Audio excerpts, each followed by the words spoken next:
And at the time, I thought I was starting to launch one product called Lash One. And the product went so phenomenally well globally that all of the retailers were like, wow, if you can create so much demand for product sales, what else is there next? And that was how the ModelCo brand was born, off the back of that heated eyelash curler. Welcome back to Female Founder World. It's your host, Jasmine, and I am so excited about this conversation today. It's with Shelley Sullivan. She's the founder of ModelCo and MCoBeauty. These are two of probably the best known beauty and makeup and skincare brands in Australia.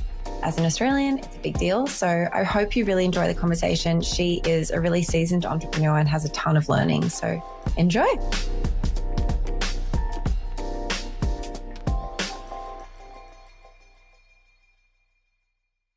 So I'd like to just go back to when you first kind of started ModelCo, and if you could let us know, how did you come to realize that entrepreneurship was something that you wanted to do? My career actually started, I was a model agent. I started a modelling agency when I was 21, and it was off the back of the success of the modelling agency that ModelCo was born. So having a model agency and listening to what women wanted in their beauty regimes and what other luxury brands weren't providing, I saw an opportunity for an innovative beauty brand, and that was how ModelCo was born. So I didn't realise that I was actually getting into more than just beauty. I thought back in the day I was getting into being, basically playing with cosmetic products. But in reality, what I was actually doing was creating a business that was wholesale, retail, marketing, everything. So, yeah, my career actually started as a model agent, not with a beauty brand. And so what is it that gave you that inspiration to launch your first product? I think it was the heated eyelash one that you came out with first. What was the inspiration behind that? Well, that's a bit of a funny story. All of my models used to come in with these red marks around their eyes and the corners of their eyes. And I'd say to the girls, what is that? And they say, it's what you call blow dryer burn. You get an old-fashioned curler and heat it with your blow dryer, which helps perm your lashes. So they used to heat their old-fashioned curlers, clamp down their lashes to create a curl. And I thought to myself, isn't there an easier way to curl your lashes?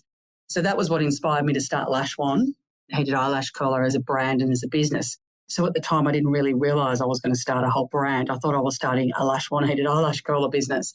So I actually went to Korea, worked with the manufacturer onto creating the tool of that product and took that product to market. And in fact, ModelCo, the name, came from the back of the modelling agency. And at the time, I thought I was starting to launch one product called Lash One. And the product went so phenomenally well globally that all of the retailers were like, wow, if you can create so much demand for product sales, what else is there next? And that was how the ModelCo brand was born, off the back of that heated eyelash curler. Incredible. And how did you generate the demand in those early days when you didn't have experience launching a product-based business? Where did you get those first customers and what worked to kind of generate traction? How it started was at Australian Fashion Week. One of the sections of my modelling agency was called Face Model Management, and we had a booth at Fashion Week where people could come and chill out and have a cocktail in between the shows, and it was kind of like a cool place for models to hang out. So we launched it at Fashion Week in Australia, and because I had connections within the beauty industry and fashion industry, I knew all the beauty editors and fashion editors back in the day when we had magazines, and they put Lash One in all the magazines, from Vogue all the way down to kind of Clio in the day. And that created demand from getting that editorial in the magazines. We ended up in Myer and David Jones. So it kind of just snowballed from having that kind of cool factor of it starting at Fashion Week and then kind of dripping out in the magazines. People could buy it through those retailers, because back then, 20 years ago, online wasn't what it was. So I was always creating demand through the magazines and driving the foot traffic into my retailers. Then it ended up internationally, and then, the story goes on. I'm always interested to know, for brands that have generated a lot of traction through press. My background is in publishing. I was a fashion editor. I was at Pop Sugar and Mamma Mia back in the day. And I'm always keen to know, now in 2021, is PR still as much of a driver for acquiring new customers as it used to be? Or is it really much more diversified now? I think it is more diversified now. I mean, we're finding diversity a buzzword in our business at the moment. Everything from your customers to your products need to be very diverse. Absolutely. So what are some of the things now that are kind of pushing the needle in terms of when you're launching a new product? What are you thinking about from a marketing perspective? Look, I think whenever we're launching a new product, we're thinking about, it depends on which brand, because we've got ModelCo and we now have MCoBeauty. ModelCo is more of your boutique brand, where MCoBeauty is the baby sister of ModelCo. It's more of your masstige brand. It's in kind of your grocery and pharmacies. So when we're kind of putting the innovation hat on for both brands, we're thinking about, well, what do women want in their beauty bag that other brands aren't providing? So we still put that lens of innovation, products that are cost effective, and products that can be used by all women, no matter what their skin type or colour tone. And an example of that is we're just about to launch a range of tinted lip balms, but we've got to make sure from a really kind of like pink light-based skin all the way through to a very, very dark skin tone that they wear on all types. Otherwise, as a brand, instead of launching 5 sheer shades, you have to launch 50 shades because you've got to cater for everything. So everything that we do, we put that kind of diversity in, like, is this generic enough for anyone to pick up, whether you're 6 or 16 or 60, or whether or not you are of any skin type, if you know what I mean. So for us, it's about we need to create products that suit all women of all shapes and sizes and skin tones and ages. So you did go from launching ModelCo into doing, as you said, MCo, and now you have MCo skincare as well. I saw that you launched really recently. Congratulations. That looks amazing. Why did you decide to create kind of, a new brand identity when you launched the new product line? What was it that made you think, okay, this needs to be separate from what we've already done with ModelCo? There's a different opportunity here. So ModelCo has always been positioned as a premium brand.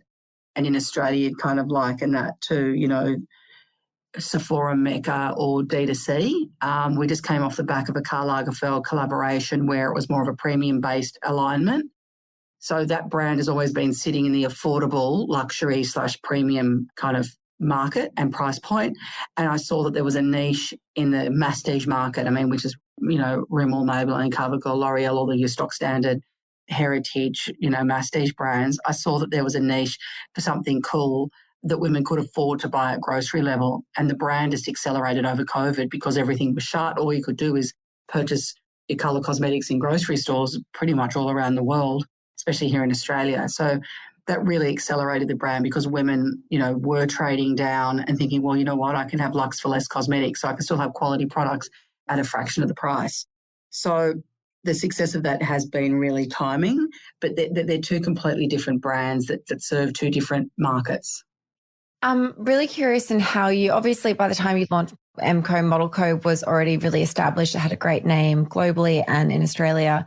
But how do you kind of approach a grocery or in the US, a drugstore, one of those big chains? How do you go about approaching them when you have this kind of concept for a new business? What's that process or that conversation like? Look, they approached us, so it is challenging. I think everybody's trying to get, even though direct to consumer and e-commerce, if I was starting a brand today, I'd definitely start on direct to consumer. I wouldn't go to a brick and mortar retailer just because of where the world's going. So I think times have changed. I would be starting a direct to consumer online only business and really working on my social strategy to drive the direct to consumer business, then springboard into retailers, because if you've got the success of your community that are already buying online, that's what retailers want. They want to know that you've got a strong brand with a strong engaged community in social media that you're going to bring into their store chain. So that would be the approach I would take. Then hopefully they approach you. You can approach them, but you don't have as much power as if they approach you because you've already created a strong direct to consumer online business. Interesting. I think some of the other founders that I speak with as well really point to that how much of a role press plays in their kind of partnership and retail strategy in terms of having brands come to you, often securing that really top tier press coverage can help the buyers find you. So I thought that was a really interesting point as well. True. That's what happened to me back in the beginning. We're in Vogue and Bazaar in Australia. Then I had a telephone call from Colette in Paris, which used to be a key kind of cult cool store in Paris that everybody knew. And we launched Tan in a Can and the heated eyelash color in there. And that was how we got global recognition for being in one of the coolest stores in the world. It was from being in those magazines and those kind of cool stores that we don't drive much volume of sales, that then the bigger retailers want you. I want to switch gears a little bit and chat about some of the great ambassadors that you've worked with. I know that you've worked with Karl Lagerfeld, as you mentioned before, Hailey Bieber. I think recently you worked with Celeste Barber as well. How are you kind of going about deciding or picking who those celebrities are that you want to partner with? And what is it that you kind of are thinking about when you go through that process? We really think about who's hot right now or about to be hot, like who's on the up. It's also depending on the product range. So if it's a mascara, obviously you want someone with great lashes. If it's skin, you want someone with great skin. So it really depends on the product range that you're launching. So, for instance, we approached Hailey and Rosie because we wanted to do a collaboration and kind of a brand alignment with them, where Karl, their licensing team, actually approached us and said, look, we want to do a licensing deal with the brand and have a collaboration. So it really depends on whether or not you're doing, it can come at you from different ways. You can either approach the talent or the brands can come to you. For brands that are earlier on and don't have the budget for someone like Hailey Bieber or Rosie Huntington-Whiteley, how would you kind of advise that they think about ambassadors and working with an ambassador program? If I was starting again today, as I said, I would start an online business first. If I've got a small range of cosmetics, as an example, I would then align with a mega macro strategy for influencers. I'd probably try and put my budget into one or two larger influencers that had really solid engagement, that didn't have fake followers, that had true engagement. And then I'd put majority of my budget into a whole heap of micro influencers and a broad spectrum across fitness, fashion, lifestyle, beauty, mummy bloggers, so on and so forth. So, as an example, if I had $50,000, I'd probably put, $20,000 into two really big girls that were going to drive that credibility. And then I'd put $30,000 into like 100 micros to drive the volume of eyes to the site. That's great advice. I think it's also interesting thing to point out that you're not just going for beauty influencers. I think that's definitely a theme that I hear from other founders as well.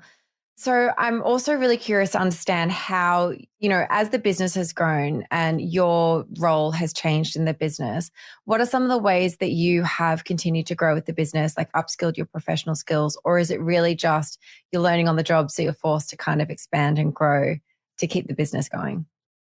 I mean, I've been running my own business now for 28 years. I had the modelling agency first, which I had to kind of, start on my own one day in an office on my own, grow that to kind of 15 staff and 1,800 talent. And then with the modelling agency, I almost started on my own again and grew the bit. I mean, really, whilst I'm the CEO, I'm across a majority of the business, but I've now hired senior management.